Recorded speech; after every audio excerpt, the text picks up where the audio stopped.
오늘 말씀에서 하나님께서 임재하시는데 좀 더 가시적으로 확실하게 임재하십니다.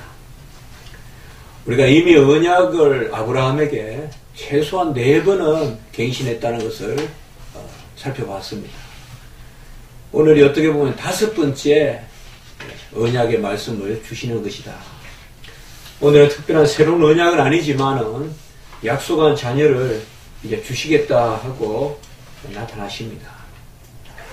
오늘 말씀은 크게 보면 세 사람이 2절에 보면 사람 셋이 나타나서 아브라함을 만나는 모습인데 이 사람 셋이 누군가 이것이 아주 우리가 한번 살펴봐야 될 그런 중요한 부분이고 이 사람 셋이 이제 아브라함에게 나타나서 첫 번째는 은총을 선포하는 것이죠. 이제 1년 후에 아기를 가질 것이다. 그래서 100세 때 또 90세 때 아브라함이 100세고 사라가 90세 때 이미 열국의 아비요 엄이라는 말을 이름을 받았는데 그것을 이루겠다. 이런 철저한 은총이죠. 그리고 16절로부터 이제 마지막 절까지 보면 소돔을 향하여 가시는 그래서 두 천사가 먼저 가고 한 분이 남아있는데 그분은 여호와로 이렇게 나옵니다. 나 여호와. 그래서 이 세 분이 누군가 뭔가 구별이 돼야 되는데 셋 중에 한 분 남아 계신 이 아브라함과 50명, 45명, 40명, 30명, 10명, 20명, 10명 이렇게 강구를 몇 차례 받는 그런 이 여호와는 누구신가? 특별히 후반부에 보면 의의 하나님, 심판의 하나님, 특별히 아브라함도 정의를 행하셔야 되지 않겠느냐 이렇게 말씀하는데 오늘 18장 여기 말씀해 보면 크게 보면 긍휼을 베푸시고 은총을 베푸시는 하나님 이 전반부에 바로 아브라함과 사라의 가문에 정말 죽은 듯 방불하고 노연에 이제 도무지 기대치 못한 아이를 주시는 그 은총, 그 은총의 하나님과 그리고 후반부에 보면 바로 심판하시는 하나님, 의의 하나님. 그래서 사랑과 공의 혹은 긍휼과 심판 이런 두 가지 하나님의 모습이 어떻게 보면 함께 나오는 곳이 오늘 말씀입니다. 은총을 베풀 때도 수차례 이렇게 나타나신 것을 볼 수 있죠. 언약을. 그런데 오늘 후반부에 보면 심판하실 때도 보면 또 그저 그냥 싹둑 잘라버리지 않고 뭔가 참으시고 뭔가 어떻게 보면 기다리시고 50명, 45명, 40명 뭔가 큰 이 심판을 앞두고 이 아브라함과 어떻게 보면 급박한 심판이거든요. 내려가고 거기서 일어나서 소돔으로 향하고 그리고 33절에도 보면 돌아가고 이런 말씀들을 보면 급박하게 움직이는 가운데서도 아브라함의 그런 이야기를 듣고 강구를 듣는 여기서도 보면 반복이 나오죠. 50명, 45명, 40명, 30명, 20명, 10명 뭐 최소한 6번 정도의 그런 강구네요. 제가 그만 헤아려 봐도 사실은 우리 부모와 자식의 관계가 어떻게 보면 이 반복이죠. 반복. 부모는 싹둑 그냥 자식이 잘못했다고 싹 잘라버리고 그렇게 하지 않죠. 너 그때 잘못하면 그냥 안 둬. 그렇게 해가지고 또 잘못했다고 어떻게 보면 자식들은 바깥에 나가서는 좀 긴장하고 살지 몰라도 부모 앞에서는 아버지는 한두 번 잘못해도 또 용서해 주지 않겠는가. 뭐 어떤 뭔가 없지. 집에는 뭔가 그런 좀 반복이 있죠. 그래서 뭐 부부 사이에도 칼로 물베기라고 싸움이 그렇다 하지만 자녀와 부모 사이에도 보면 갈등이 있지만은 그 칼로 물베기거든요. 뭐 옛날에 역사에 보면 그 자식도 그냥 죽이고 제가 요새 한국의 역사라고 해서 그 12권짜리 그 책이 있어서 한번 쭉 읽어보고 있는데 집에서 그냥 거기도 보면 뭐 고구려 시대 때도 보면 뭐 유리왕도 그냥 자식을 버려가 죽이고 그러더라고요.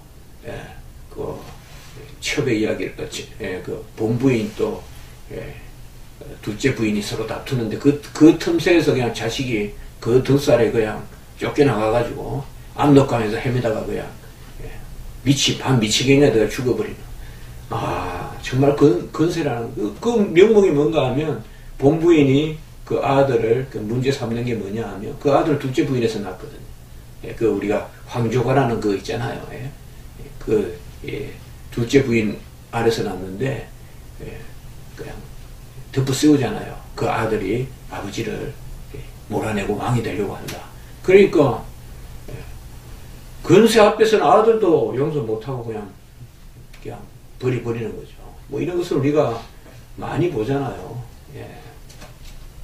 그냥 뭐 자식이 있으면 그냥 싹 다 죽여버리는 그런 이야기들 우리가 여기저기서 이제 많이 듣는데요.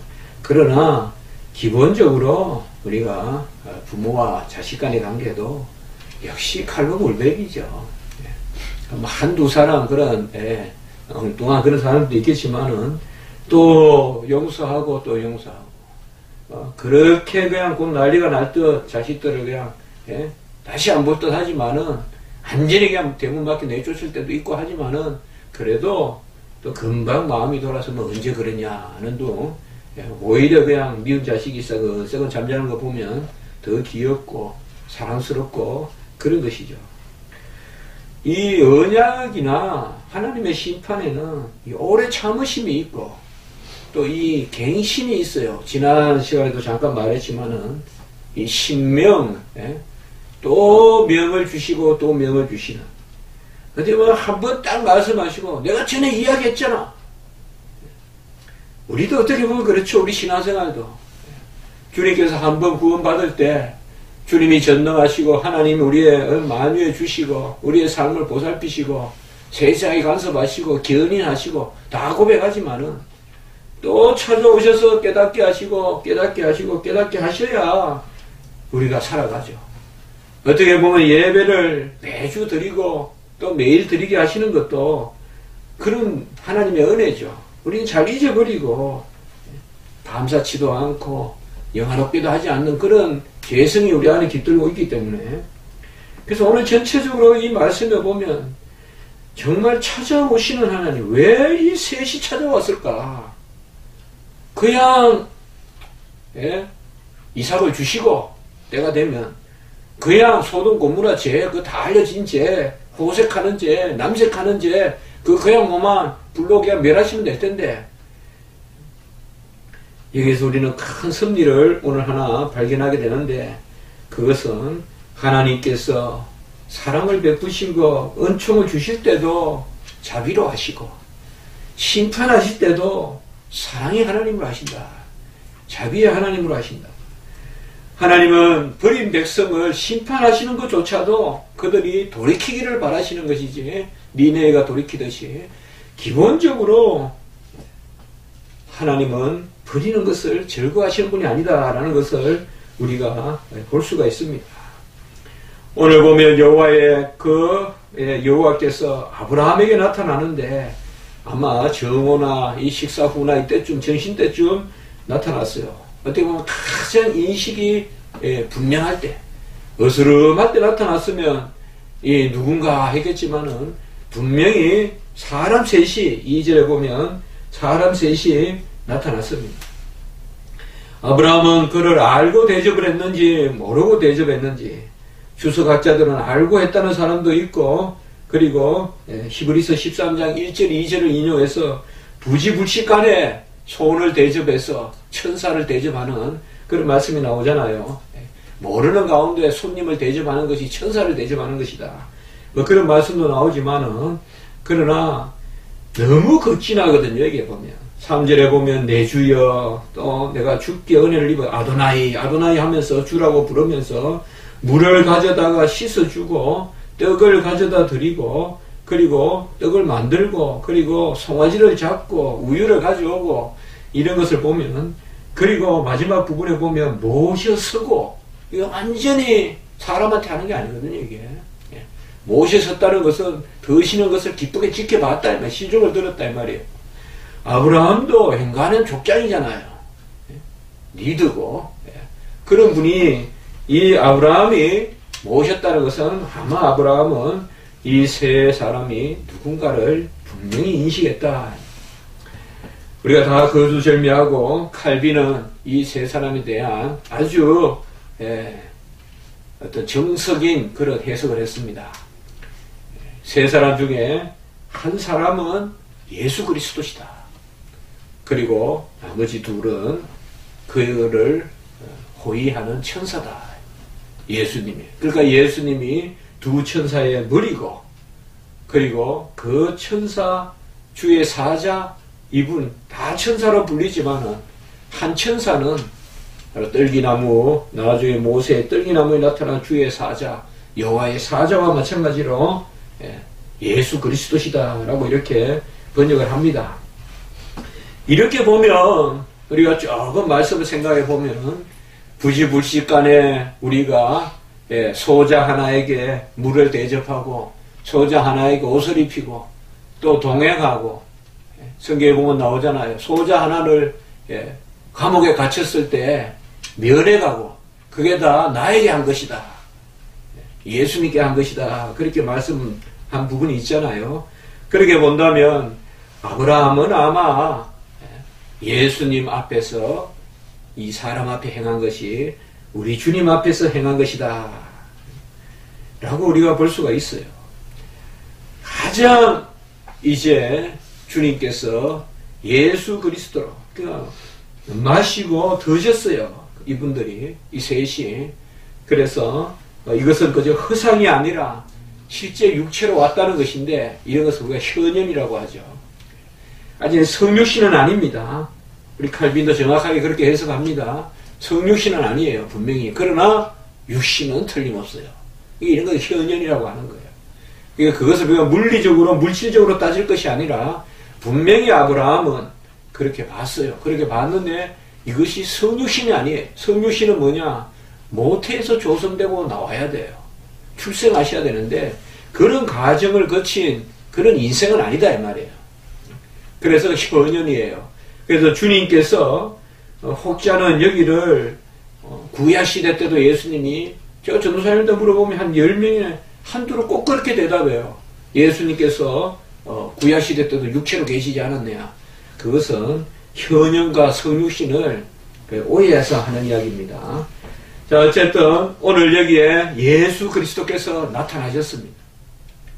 예수 그리스도께서 천사의 호위하에 아브라함에게 나타나셔서 이 아브라함에게 말씀을 주시고 그 말씀을 이루심에 대한 14절에 보면 여호와께 능하지 못한 일이 있겠느냐라고 이렇게 말씀하십니다. 사실은 주님께서는 선포하시는 분이요 선포하신 것을 이루시는 분입니다. 그분은 은혜와 진리가 충만하다. 우리가 주일 새벽에도 봤지만은 바로 진리를 전하시면 그것을 은혜로 이루시는 분이죠. 그래서 예수님께서 아브라함과 사라의 부부에게 나타났다는 것은 가장 명정한 구원에 계시고 가장 명정한 구원의 성취를 드러내시는 거예요. 예수 안에 계시가 있고 예수 안에 성취가 있다 이 말이죠. 그래서 이것을 아브라함과 사라에게 드러냈는데 사실 사라는 속으로 웃고 이르되 내가 노쇠하고 내 주인도 늙었으니, 사라는 이렇게 파악하고 있습니다. 11절에 보면 여성의 생리가 끊어졌고, 이건 객관적인 어떤 불가능함을 이야기하고 있고, 12절에 보면 사라도 나도 노쇠하고 주인도 늙었다. 이 말은 사실상 더 이상 동침하는 관계가 아니다. 그래서 모든 여건이 이제는 아이를 낳을 여건이 아니다 이거예요. 그래서 생리가 끊어졌고, 이거는 이제 생리적으로도 임신에 불과하고, 그리고 더 이상 젊은이와 같이 부부의 그런 삶을 살지 않는데 어찌 우리에게 자식이 있겠느냐. 예수 그리스도께서 오셔서, 주의 사자께서 오셔서, 주의 사자가 바로 예수님이시란 말이에요. 그렇게 우리가 말씀을 본다면 예수님의 말씀에 대해서 이 사례는 일단 의심을 하는 것이죠. 그러나 14절에 보면 여호와께 능하지 못한 일이 있겠느냐. 옛날에는 능치 못한 일이 있겠느냐. 여호와 하나님께서는 모든 일을 이루시죠. 여호와께 능하지 못한 일이 있죠. 그것은 죄는 여호와께 능하지 않죠. 또 불의는 능하지 않죠. 그러나 여호와의 뜻은 능하게 이루죠. 능치 못함이 없죠. 우리가 죄 지으려고 여호와를 부르면 여호와는 죄에 대해서는 손을 펼쳐주시지 않죠. 그러나 주의 의를 이루고 뜻을 이루는 것은 능치 못한 일이 없죠. 우리가 생각하는 것이 선하고 우리의 뜻하는 바가 하나님의 섭리에 부합하다면 여호와 하나님은 능치 못함이 없죠. 주를 위해 살려고 하는 사람에게 능하지 못함이 없죠. 주를 위해 헌신하려고 하고 주에게 영광을 돌리고자 하는 사람에게 능치 못함이 없죠. 그러나 사라는 이것을 15절에 보면 두려워서 부인하였다라고 이렇게 말하고 있습니다. 무엇이 두려운지 모르겠지만은 우리 인간은 내가 할 수 없는 일을 하는 것에도 두려움을 느낀단 말이에요. 분명히 우리가 할 수 있어요. 여호와 이름을 할 수 있는데 할 수 없다라는 데 익숙해서 할 수 있는 것이 두려운 거예요. 이런 두려움도 있어요, 우리에게. 이거 있다고요, 분명히. 여호와가 마치 우리를 장대에 들었다가 내가 할 수 없는 것을 행하고 마치 툭 떨어뜨려서 죽일 것과 같은. 주님은 절대 그렇지 않거든요. 제가 경험한 주님은 절대 떨어뜨리지 않습니다. 계속 끌고 올라가십니다. 끌고 올라가시다가 떨어뜨리는 것을 떨어뜨리는 게 아니라 조금 쉬시다가 다시 끌고 올라가시려고 잠시 쉬는 거지. 저는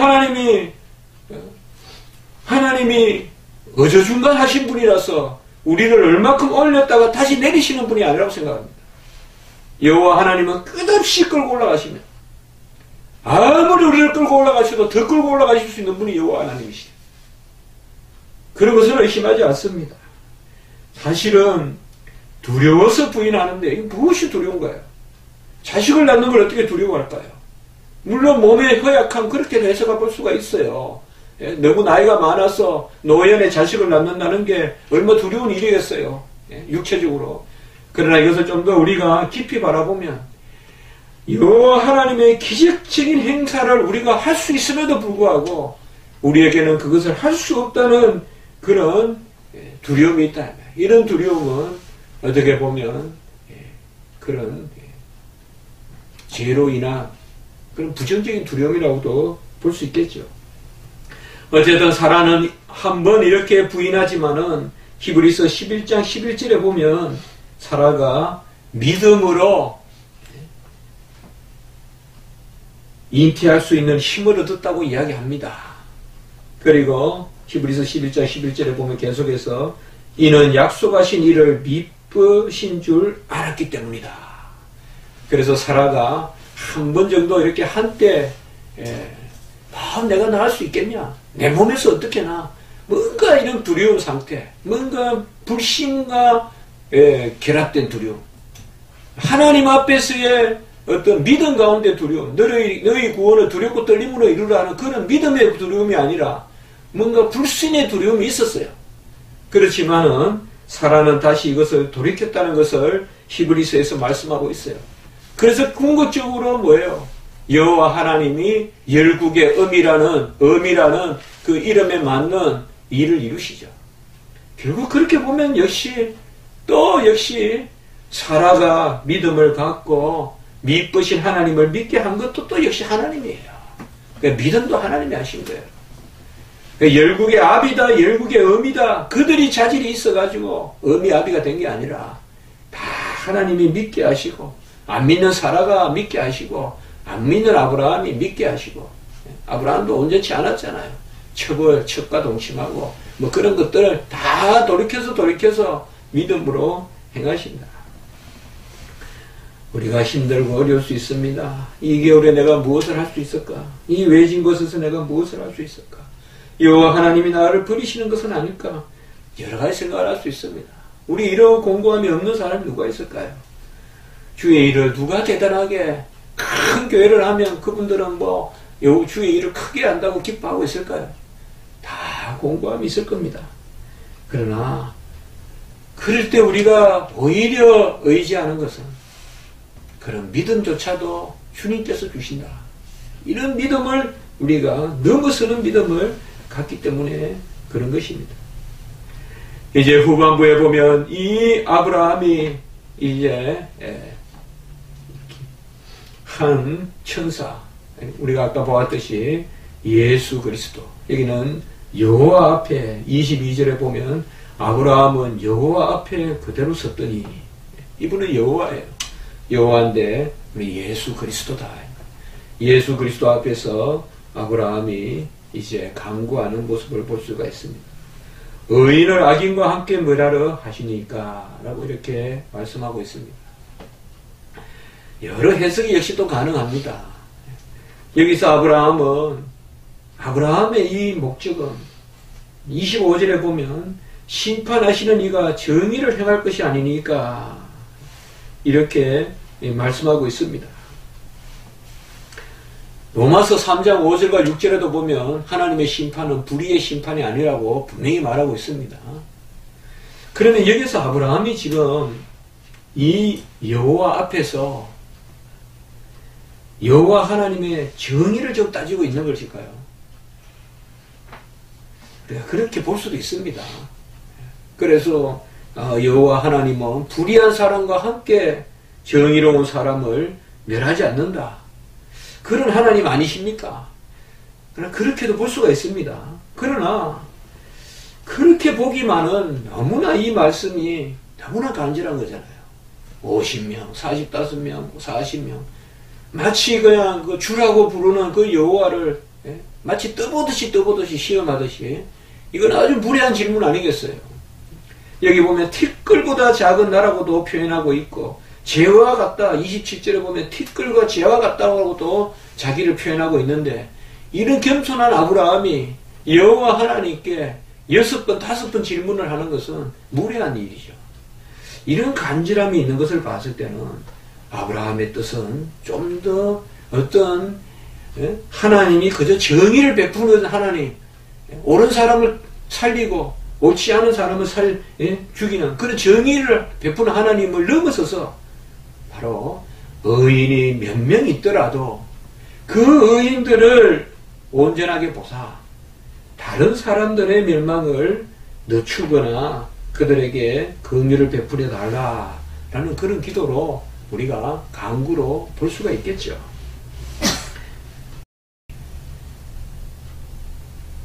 신명을 찾으면 멸하지 않겠다.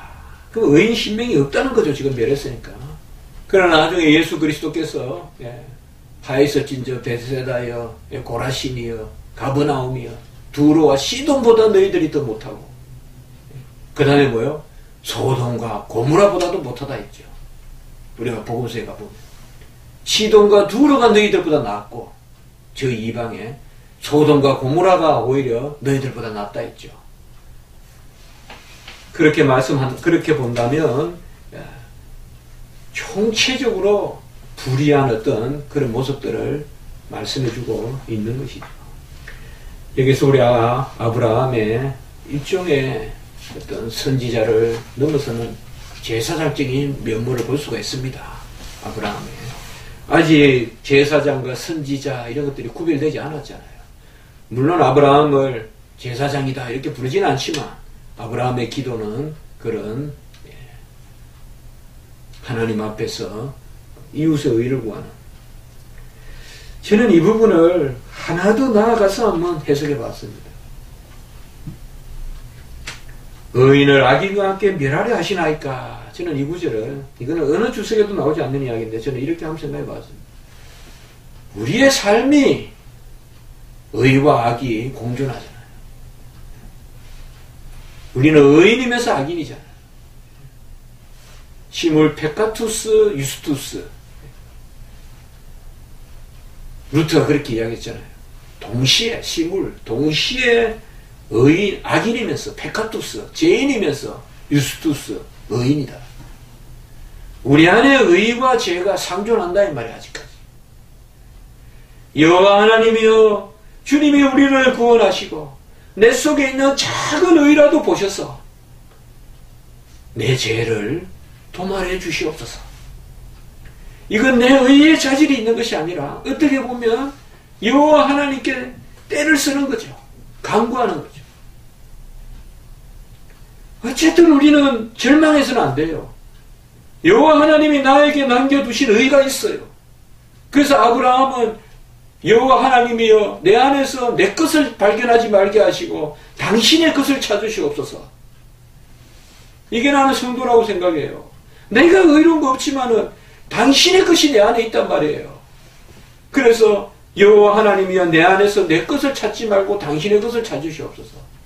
우리 안에는 의로운 것이 있습니다. 그것은 내 거가 아닙니다. 그 의로운 것이 있으니 그 하나님이 주신 것이 내 안에 있으니 내 것이 아니지만은 그 의를 보시고 나의 불의를 용서하십시오. 저는 이거 정말 가장 이런 기도가 저는 자녀의 기도라고 생각해요. 자녀의 기도는 이 기도라고 저는 생각해요. 이거는 교만한 것도 아니고 정말 나를 포기하는 기도가 아니란 말이에요. 내가 뭘 할 수 있어? 내가 뭘 할 수 있어? 아닙니다. 우리는 진정한 겸손은 내가 할 수 없다는 가운데서도 하나님이 나를 할 수 있다라고 만들라는 거예요. 14절에 여호와께 능하지 못한 일이 있겠느냐? 이게 본문의 나는 주제가 아니냐. 소돔과 고모라를 어떻게 보면 하루다 베세다여 고라신이여 가브나움이여 이것을 우리는 내 외의 것으로 보지 말고 나로 한번 보잔 말이에요. 내가 소돔과 고모라 아닌가? 내가 고라신 베세다가 아닌가? 내가 가브나움이 아닌가 한번 생각해 보자. 그러나 고라신과 가브나움에서 주님이 기적을 일으키고 우리 안에 의를 주시면 내 안에 죄조차도 그 의로 불살라 주십니다. 이것이야말로 진정한 주님의 정의가 아닌가. 오늘 말씀을 마칩니다. 이 말씀을 통하여서 우리는 여러 가지 해석들을 들어왔고 배워왔지만 오늘은 제가 한번 우리 개인 구원에 한번 적용해 봤습니다. 우리에게 작은 의라도 있으면 이거 상당히 우리가 버나드 같은 그런 농법이지만 내 안에 의가 있다면 그 의가 주님 것이고 그 의가 주님 것이라면 내 안에 죄도 능히 그 의로 이겨주시옵소서. 그리하여 좌절하지 말고 아무것도 없는 것 같잖아요. 우리는 뭘 먹어야 먹는다고 하고 뛰어야 뛴다고 하고 움직여야 뭘 한다고 하잖아요. 가만히 있으면 아무것도 안 한다 하잖아요. 그러나 가만히 있어도 우리에게 뭐가 있어요? 여호와의 의가 있어요. 내가 종일 아무것도 안 하고 앉아있어도 여호와의 의가 내 안에 역사하는 거예요. 그 의를 붙들고 그저 내가 아무것도 안 하니 아무것도 안 한다고 좌절하지 말고 여호와 하나님이 내게 주신 의를 붙들고 진정한 어떤 그런 믿음은 아브라함과 같이 내 안에 있는 당신의 것을 보시옵소서. 그리하여 주여 정의를 행하시고 그 의를 보시고 내 죄를 도말하여 주시옵소서. 결국 모든 것을 주님께 올리지만은 그 안에서 결국은 우리가 하나님의 은혜에 은총에 기대는 그런 기도가 바로 오늘 아브라함의 기도의 그 핵심이 아닌가 이렇게 한번 생각을 해보는 것입니다. 한번 기도드리겠습니다. 하나님 아버지 은혜와 사랑을 감사합니다. 하나님 아버지 그 은율의 하나님이시여 은총의 하나님이시여 자비의 하나님이시여 또한 하나님 스스로 아버지의 뜻하신 대로 그런 사랑을 베푸시지만 공의와 또 정의와 진리 가운데서 이런 사랑을 베푸시는 하나님이신 줄 믿습니다. 그러나 공의와 하나님의 은총이 다 사랑 안에서 하나인 줄 믿습니다. 하나님 아버지 오늘 아브라함이 5번 6번 여호와 하나님 앞에서 구하는 그 믿음을 우리도 갖게 하시고 하나님 작은 것이라도 주님 주신 게 내 안에 있기 때문에 그것을 내 것으로 여기고 그러면서 주님의 것으로 여기고 좌절하지 아니하고 그것을 살리고 그것에 기름을 부어서 활활 타게 하는 그런 성도의 삶을 살 수 있도록 저희들 도와주시고 하나님 아버지 그저 있는 것은 내 것이요 없는 것도 내 것이요 그저 나 중심으로 삶을 삶으로 좌절하고 아버지여 절망에 빠지는 그런 저희들 되지 않게 도와주시옵소서.